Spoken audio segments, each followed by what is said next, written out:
بسم الله الرحمن الرحيم سبح لله ما في السماوات وما في الأرض وهو العزيز الحكيم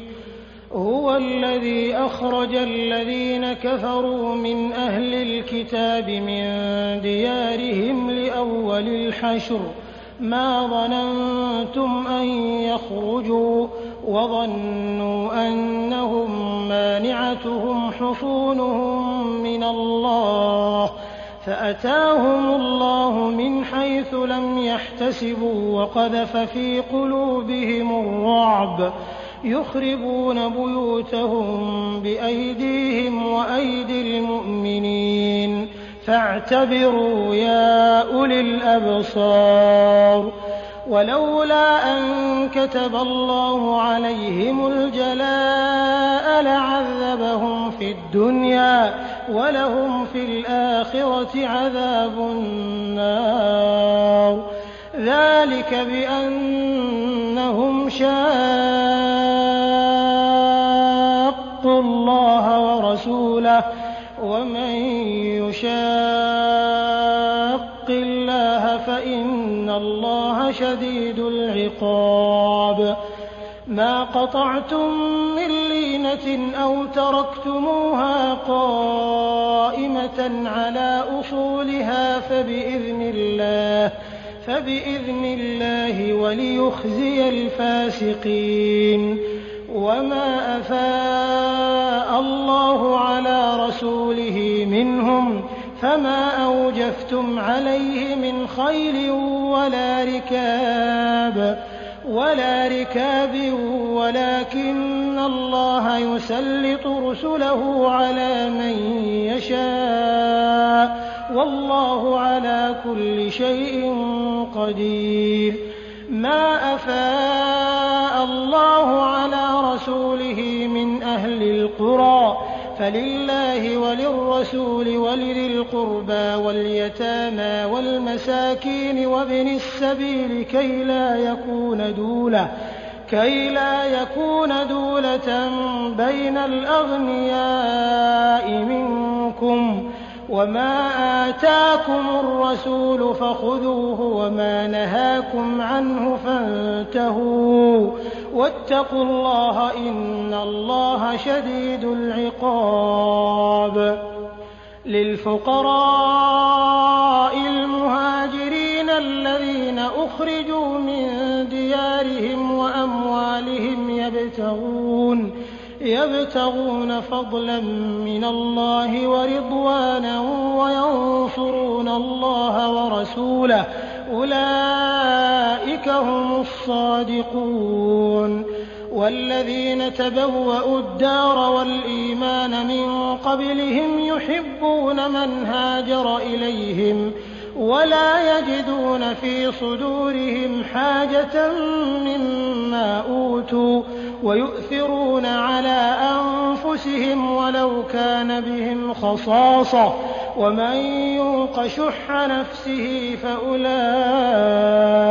هم المفلحون والذين جاءوا من بعدهم يقولون ربنا اغفر لنا ولإخواننا الذين سبقونا بالإيمان ولا تجعل في قلوبنا غلا للذين آمنوا ربنا إنك رؤوف رحيم ألم تر إلى الذين نافقوا يقولون لإخوانهم الذين كفروا من أهل الكتاب لئن أخرجتم لنخرجن معكم ولا نطيع فيكم أحدا أبدا وإن قوتلتم لننصرنكم والله يشهد إنهم لكاذبون لئن أخرجوا لا يخرجون معهم ولئن قوتلوا لا ينصرونهم ولئن نصروهم ليولن الأدبار ثم لا ينصرون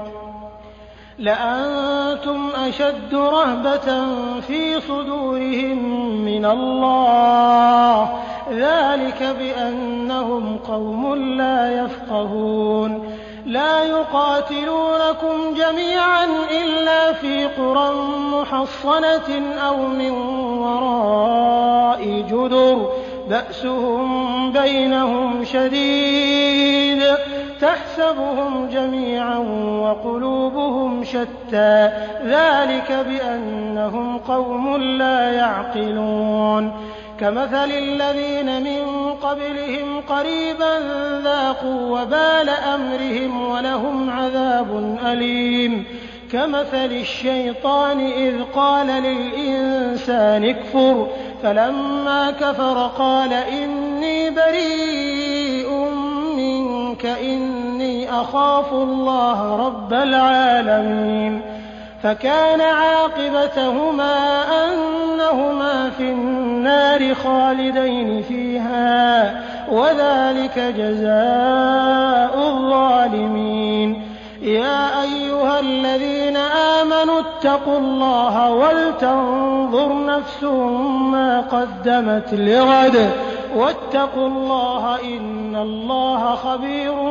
بما تعملون ولا تكونوا كالذين نسوا الله فأنساهم أنفسهم أولئك هم الفاسقون لا يستوي أصحاب النار وأصحاب الجنة أصحاب الجنة هم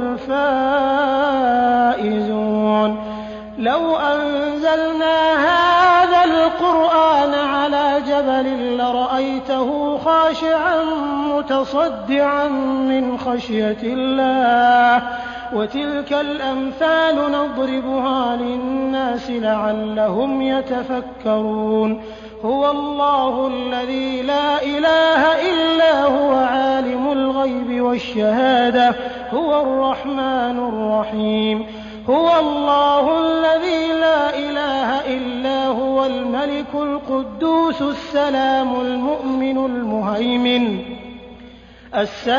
المؤمن المهيمن العزيز الجبار المتكبر سبحان الله عما يشركون هو الله الخالق البارئ المصور له الأسماء الحسنى يسبح له ما في السماوات والأرض وهو العزيز الحكيم